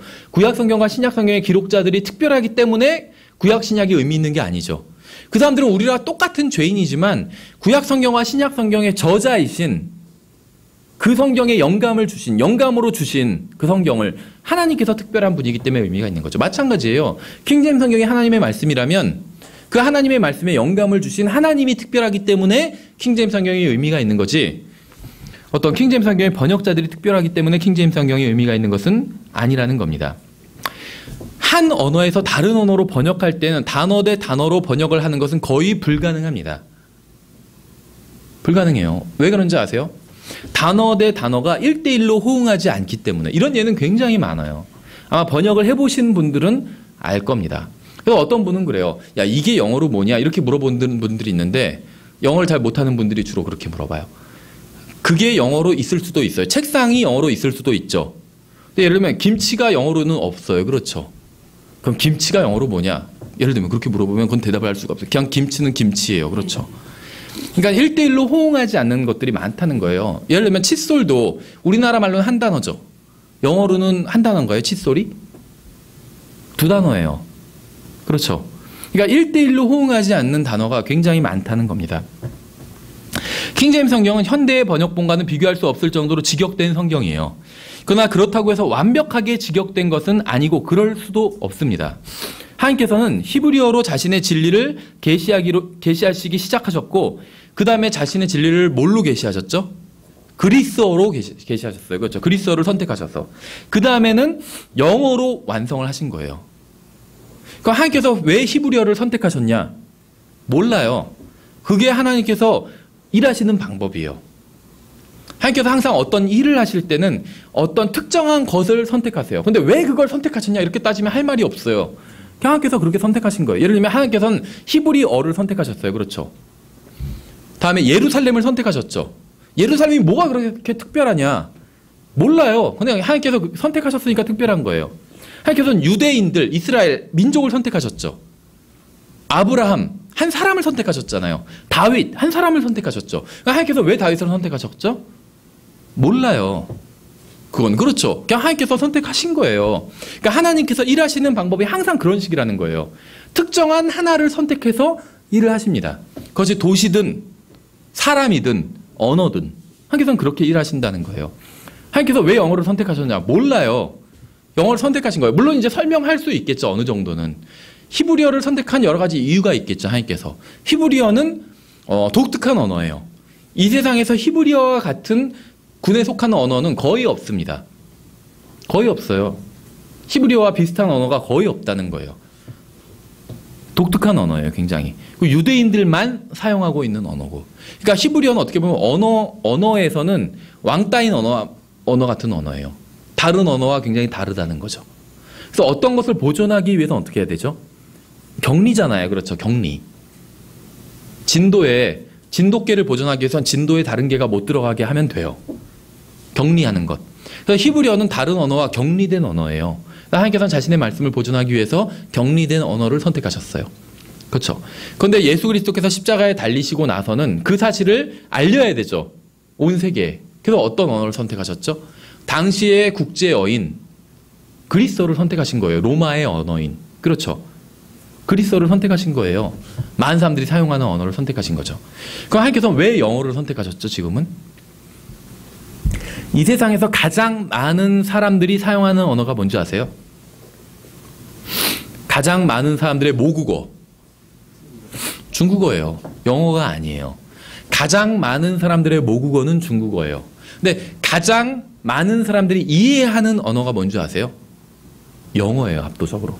영어. 영어는 가장 많은 사람들이 이해하고 있어요. 우리는 영어가 모국어 아니죠. 근데 영어는 이해해요. 그렇죠. 한국 사람들이 영어가 막 들리는 환경에 가면 그렇게 낯설어하지 않아요. 중국어가 들리는 환경에 가면 낯설어해요. 아니면 태국어가 들리는 환경에 가면 낯설어하고. 그렇죠. 영어는 그만큼 친숙해요. 그러니까 영어를 가지고는 사기치기가 힘들어요. 지금 세상에서. 그렇죠. 영어엔 이렇게 돼 있다면서 그렇게 돼 있지 않은데 이 단어의 의미는 이거다. 이렇게 사기치기가 쉽지 않다는 거예요. 왜냐하면 영어는 사전 찾아보기도 쉽고 우리가 어렸을 때부터 영어처럼 모든 국가가 다 교육받는 언어는 없어요. 심지어 북한도 영어 교육하는 거 아세요? 예전에 무슨 뭐 통일의 창인가 뭐 무슨 남북의 창인가 그런 거 보니까는 북한 그 영어 수업 시간을 이제 보여줬는데 학생들이 막 영어 공부하고 있어요. 근데 우리랑은 좀 다르게 하더라고요. 막 그 굉장히 전투적이에요. 보니까는 회화를 하는데 이제 두 명 일어서서 서로 회화를 시켜요.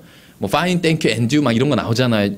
중학교 지금 초등학교 책에 나오듯이 그걸 회화하는데 인사하는 회화도 막 전투적으로 하더라고요. 그렇죠. How do you do? 그러면 How do you do? 하면서 서로 싸우듯이 되게 웃기더라고요. 근데 그 사람들도 영어 공부를 한다는 거예요. 그러니까 영어는 지금 전 세계에서 다 공부를 해요. 영어를. 그러니까 영어로 사기치기는 힘들다는 거죠. 그러니까 모든 사람들이 뭐 모든이라고 하면 힘들겠지만 모든 지역에서 영어는 다 이해하고 있다는 거예요. 그렇죠. 중국 사람과 한국 사람이 제3국가에서 만나면 어느 나라 말로 얘기를 하려고 할까요? 영어로 얘기를 하려고 해요. 영어로. 중국 사람과 한국 사람이 아프리카에서 만나면 영어로 대화를 하려고 한다니까요. 왜 그럴까요? 영어는 그만큼 세계적인 언어이기 때문에. 그러니까 유니버셜한 랭귀지다 이렇게 볼 수가 있어요. 그 영어는 지금과 같은 형태를 영어가 갖게 된 건 이제 킹제임스 성경 당시입니다. 킹제임스 성경 당시. 그러면 그 전에는 영어가 어땠냐? 영어는 유럽 언어들의 한마디로 짬뽕 언어였어요. 그러니까 하나님께서 영어를 선택하신 이유가 있다는 겁니다. 야벳의 언어예요. 야벳의 언어예요. 근데 창세기에서 뭐라고 예언돼 있죠? 야벳의 장막이 지구상 전체에 걸쳐서 야베새 장막이 펼쳐질 거라고 예언이 돼 있어요. 세계 탐험가들 보면 어떤 흑인이나 동양 사람 없어요. 다 백인이에요. 백인들이 막 여기저기 백인이 그렇게 하는 게 잘하는 거다. 이런 얘기를 하는 게 아닙니다. 1900년대 초에 어떤 백인들이 제국주의 어떤 사상을 가지고 전 세계를 막 다 침략해 버리잖아요. 그렇죠. 그게 잘하는 거다. 지금 그 얘기를 하는 건 아니에요. 근데 하나님은 그걸 아셨죠. 그래서 백인들의 언어를 선택하셨어요. 백인들은 유럽에서 살았잖아요. 그렇죠. 영어는 어떤 언어냐 하면 유럽 전체의 언어가 융화된 언어가 영어예요. 왜 그러냐면 아마 뭐 영문과 나오시거나 영어학 공부해 보신 분들은 알 겁니다. 영어사 공부해 보신 분들은 영어의 모 언어가 뭔지 아세요? 모 언어? 독일어예요. 독일어. 영어의 모 언어가 이제 저지 독일어, 고지 독일어 막 이런 독일어도 그런 나뉘는데 어쨌든 간에 독일어가 영어의 모 언어예요. 근데 영국이 식민 지배를 어느 나라한테 받았는지 아시죠? 프랑스한테 받았잖아요. 그렇죠. 어디죠? 노르망공이 영국을 정복하게 되잖아요. 그래서 영국이 프랑스의 신화 국가가 돼요, 나중에. 유럽 역사를 보면. 그래서 영국에서 상류층은 프랑스어를 썼어요. 그러니까 하류층이 영어를 쓰고. 근데 이 상류층이 쓰는 언어가 하류층으로 이렇게 영향을 미치게 돼요. 그래서 영어는 독일어가 모어기 때문에 독일어의 영향을 많이 받았어요. 그런데 프랑스의 지배를 받았기 때문에 프랑스어의 영향도 많이 받았습니다. 그럼 독일과 프랑스만 해도 지금 유럽에서 차지하는 비중이 크죠. 그게 다가 아니에요. 예를 들면 유럽의 르네상스를 보면 과거 유럽이 어디가 선진국이었는지 아시죠? 남부 유럽이 선진국이었어요. 그래서 프랑스, 스페인, 이탈리아 이런 데가 선진국이었습니다. 그럼 후진국은 어디였냐? 북부 유럽. 그 다음엔 이제 영국이 후진국이었어요. 유럽 대륙에서는 별 볼 일 없는 국가였어요. 나중에 엘리자베스 여왕이 나와서 이제 정말 드레이크 제독이 아르마다 스페인 무적 함대를 깨버리기 전에는 이류 국가였어요. 그래서 유럽의 인류 국가들이 있죠. 남부 유럽들. 여기가 르네상스 문예 부흥이 북부 유럽과 영국보다 200년이 빨라요. 그러니까 르네상스 통해서 건축, 어떤 그러니까 문학 이런 것들이 200년이 더 빠르다는 거예요. 그러니까 엄청나게 그거는 선진국인 거예요. 그래서 영어는 이제 이탈리아랑 이런 남부 유럽의 언어들을 받아들이게 됩니다. 그래서 예를 들면 요리에 관한 언어들은 이 이탈리아에서 많이 왔어요. 요리, 음악에 관한 것들. 요리와 성악이 이탈리아가 유명하잖아요. 그래서 여기서 많이 받았어요. 그 영어에 보면 데이 같은 대명사 있잖아요. 이거는 북부 유럽의 영향을 받았어요. 그러니까 영국이 굉장히 후진국이었어요. 그래서 영국의 어떤 영문학에서는 이런 어떤 주인공이 사는 어떤 배경이나 주인공의 배경이 영국이 아니라 북부 유럽이 배경이 되는 경우가 많아요. 선진국이기 때문에. 자기네는 후진국이기 때문에 자기네 배경으로 하면 재미가 없는 거예요. 그러니까 예를 들면 셰익스피어 작품 중에 햄릿이 있는데 햄릿이 영국의 왕자가 아니에요. 어디 왕자죠?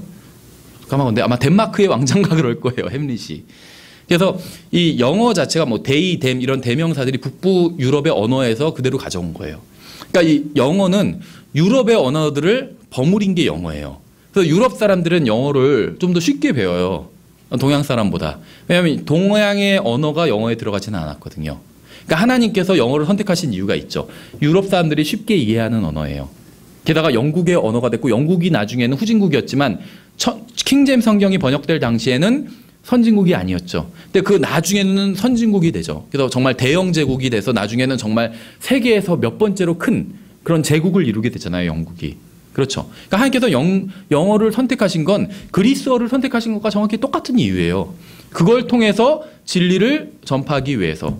그래서 대부분의 다 그런 건 아니지만 대부분의 선교사들은 영어를 사용하는 선교사들이었어요. 그 선교사들이 세계 곳곳에 가서 복음을 전한 거예요. 지금도 세계 선교의 90% 이상은 미국이 감당하고 있대요. 그러니까 가짜 선교사들 말고 우리나라 선교사들 어떻게 하는지 아세요? 구소련 지역 같은 데 가서 땅을 사요. 땅이 싸니까. 땅을 사가지고 건물을 지어요. 그 다음에는 마을에서 마을 잔치를 열어요. 그러면 막 마을 잔치 예를 들면 무료로 음식 주고 선물 준다고 하니까 사람들 다 오겠죠 막. 지금도 그런지 모르겠어요. 과거에 이런 식으로 했어요. 우리나라가 80년대 90년대. 그래서 사람들 모이면 어떻게 할까요? 사진을 찍어요. 본국에 가서 사진 그거 선교대에 보고를 해요. 그럼 본국에서 와 간지 얼마 안 된 것 같은데 돈 지원해서 건물 짓게 했더니 벌써 몇백 명이 모였다. 더 지원하겠죠. 근데 사실은 그 사람들은 교회 예배 드리러 온 사람들이 아니에요. 마을 잔치 하니까 온 사람들이죠. 예전에 어떤 목사님도 킹제임스 성경 읽는 목사님인데 미국에 있는 목사님들한테 편지 보낼 땐 자기네 교회 수련회 사진 찍어놓고는 전국에서 막 지교회까지 다 박박 긁어서 모아놓고는 제목을 뭐 Some of Us 뭐 이런 식으로 해서 보내더라고요. 우리 중일부. 그러니까 자기네 새 과시하는 거예요. 어쨌든 간에 그런 식으로 선교 보고를 한다는 거예요. 그런데 그게 아니라 진짜 복음을 전하는 선교사들은 90% 이상이 아직도 미국에서 나오고 있어요. 그러니까 그게 이제 미국의 저력이에요. 미국이 다 긍정적인 부분만 있는 건 아니잖아요. 부정적인 부분도 있어요. 그렇죠. 미국 사람이라서 다 좋은 사람만 있는 건 아니잖아요. 나쁜 사람들도 있고 미국도 나쁜 짓 많이 해요. 그렇죠. 그래서 왜 촘스키가 쓴 책 중에 불량 국가라는 책에서 불량 국가가 북한, 뭐 이란, 이라크 이런 국가도 불량 국가고 미국도 불량 국가라고 얘기하고 있어요. 아, 그렇지 않나요? 아마 그럴 거예요. 오래전에 봐서 기억이 안 나는데 미국도 불량 국가라는 거예요. 왜냐하면 전 세계 구석구석 돌아다니면서 나쁜 짓 많이 하거든요. 근데 좋은 일도 많이 해요. 정말. 복음을 그렇게 전하고 지금도 전 세계에 사실은 그 복음을 감당하고 있는 건 미국이에요. 우리나라는 거의 하고 있지 않고 사실은. 우리나라는 뭐 국내에서도 복음 제대로 못 전하니까 지금. 어쨌든지 간에 하나님께서 그래서 영어를 선택하신 이유가 있다는 거예요. 그거는 그리스어를 선택하신 이유와 같다는 겁니다. 히브리어와 그리스어를 선택하신 이유는 각자 다르죠. 히브리어는 독특한 언어이기 때문에 하나님께서 선택하신 거예요. 근데 그리스어는 세계적인 언어이기 때문에 선택하신 겁니다. 영어도 마찬가지예요. 킹제임스 성경이 번역될 당시엔 영어가 세계적인 언어는 아니었습니다. 근데 결과적으로 그 이후에 100년, 200년 지나니까 세계적인 언어가 돼버렸잖아요. 그래서 하나님께서는 영어를 선택하신 거예요. 하나님께서 일하시는 방법이 항상 그렇다는 겁니다. 어떤 특정한 이유, 우리가 그 당시엔 그 이유를 몰라요. 하나님께서 왜 저걸 선택하셨지? 왜 저 도시를 선택하셨지? 왜 저 책을 선택하셨지? 왜 저 사람을 선택하셨지? 그 이유는 모르지만 시간이 지나고 나면 알게 된다는 거예요. 그렇죠? 사도 바울에 대해서도 처음에 아나니아가 뭐라고 그랬어요? 왜 하필 바울입니까? 예수님께서 나타나셔서 바울을 만나라고 하니까 왜 바울이냐고 말도 안 된다고 그랬잖아요. 아나니아는. 그렇죠? 그 다음 엉터리가 아니었어요. 예수님을 잘 믿던 예수님의 제자였어요. 예수님께서 바울을 맡기실 정도로 훌륭한 그리스도인이었습니다. 근데 그 사람은 왜 바울을 선택하셨는지 이해를 못했잖아요.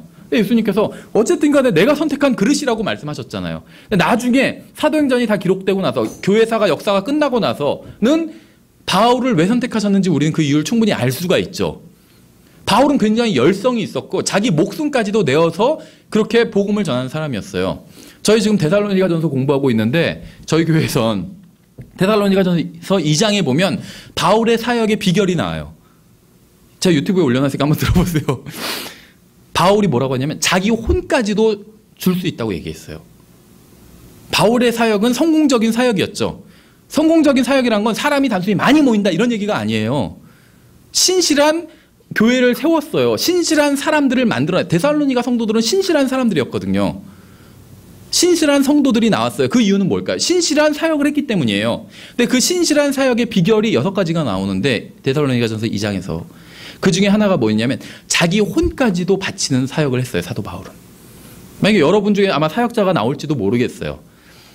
그거 나와야 되고 여러분이 신실한 사역을 정말 주님 앞에서 내가 뭐 사람을 막 몇천 명 되는 교회가 되게 이게 아니라 정말 내가 사람이 얼마나 모이든지 상관없이 정말 주님께서 칭찬하시는 신실한 사역을 하고 싶다. 그런다면 자기 혼까지도 바칠 각오로 그렇게 사역을 해야 돼요. 그렇죠? 어쨌든지 간에 그런 사람이었어 사도 바울은. 그래서 하나님께서 선택하신 것이죠. 그러니까 우리는 그 당시에는 몰라요. 근데 역사가 지나고 나면 하나님, 성경의 하나님은 진리의 하나님이고 역사의 하나님이에요. 그렇죠. 역사가 지나고 나면 그 이유를 다 알 수 있게 돼요. 왜 하나님이 그때 그렇게 하셨는지. 그렇죠. 사도 바울도 역사가 지나니까 알 수 있잖아요. 하나님께서 왜 선택하셨는지. 이 사람은 자기가 지금 주어진 일에는 목숨을 거는 사람이었어요. 그렇죠. 교회를 박해할 때도 목숨을 걸고 교회를 박해했어요. 근데 자기가 교회 내부로 들어오게 되자 이제는 목숨을 걸고 교회를 위해서 주님을 위해서 산 거죠. 마찬가지예요.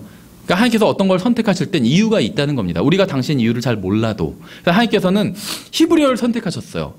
그리스어를 선택하셨습니다. 그것과 똑같이 영어를 선택하셨어요. 어떤 사람들은 왜 하필 영어 킹제임스 성경이 가장 정확하다고 얘기하냐?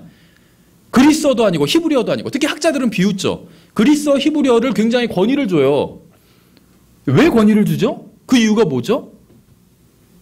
없어요. 사실은. 물론 이제 성경이 처음에 그리스어랑 히브리어로 주어졌다. 이게 이유겠죠. 근데 그 주어진 성경은 지금 존재하지 않잖아요. 그렇죠. 그리스어와 히브리어만 권위가 있을 이유가 없다는 거예요. 왜냐하면 그리스어와 히브리어를 만드신 분은 하나님이죠. 영어를 만드신 분도 하나님이에요. 모든 언어의 창시자는 하나님이에요. 바벨탑에서 하나님께서 만드셨잖아요. 뭐 처음에 언어가 뭐였냐? 논쟁이 있겠지만 이제 아마도 히브리어였을 거라고 생각하는 사람들이 많이 있어요. 이제 킹제임스 성경 믿는 사람 중에서. 그럼 처음에 언어가 모든 사람들이 다 히브리어를 썼다 쳐요. 그런데 이 사람들이 반역을 꾀하니까 하나님께서는 언어를 혼잡하게 하신 거죠. 그리스어, 히브리어, 한국어, 중국어 다 그때 생겼어요. 근데 누가 만들었냐 하면 하나님이 만드셨어요. 한국어의 문자는 세종대왕이 만들었을지 몰라도 한국어 자체는 세종대왕이 만든 게 아니라 하나님 만드셨잖아요. 그렇죠? 하나님 만드셨어요. 영어도 하나님 만드셨고 그리스어도 하나님께서 만드셨어요. 그러니까 똑같이 권위 있어요. 권위는 똑같아요. 다 하나님께서 만드신 것이기 때문에. 그래서 우리는 하나님께서 영어로 된 완벽한 성경을 주셨다. 이렇게 믿는 게 우리의 믿음이고, 학자들은 하나님께서 그리스어로 된 완벽한 성경을 지금은 남겨주지 않으셨다. 이건 학자들의 믿음이에요. 그렇죠. 그러면 이렇게 킹제임스 성경을 믿는 사람들이 믿는 것처럼 믿는 게 훨씬 더 하나님을 높이는 거죠. 하나님께서 성경을 처음에 히브리어라 그리스어로 주셨지만, 완벽하게 주셨지만 이게 영감이죠. 완벽하게 보존해 주신 것. 이건 보존, 섭리적 보존이죠. 이거는 영어를 통해서 하셨다. 우린 그렇게 믿는 거예요. 그렇죠. 믿음이란 건 그래요, 다. 그렇게 믿는 게 믿음이라는 거죠. 시간이 많이 지나서 여기에 대한 설명을 다음 시간에 조금 더 보충 설명드리고, 다음 시간에 이제 8과를 보면서 실제적으로 이제 우리가 배운 이런 변기가 이렇게 됐고 보존은 이렇게 되었다, 이런 걸 배웠죠. 실제적으로 이것의 결과에 대해서, 그러면 구체적으로 구절들이 어떻게 변개되었는지 그 구체적인 그 결과에 대해서 이제 다음 시간에 저희가 살펴보도록 하겠습니다. 예, 수고하셨습니다.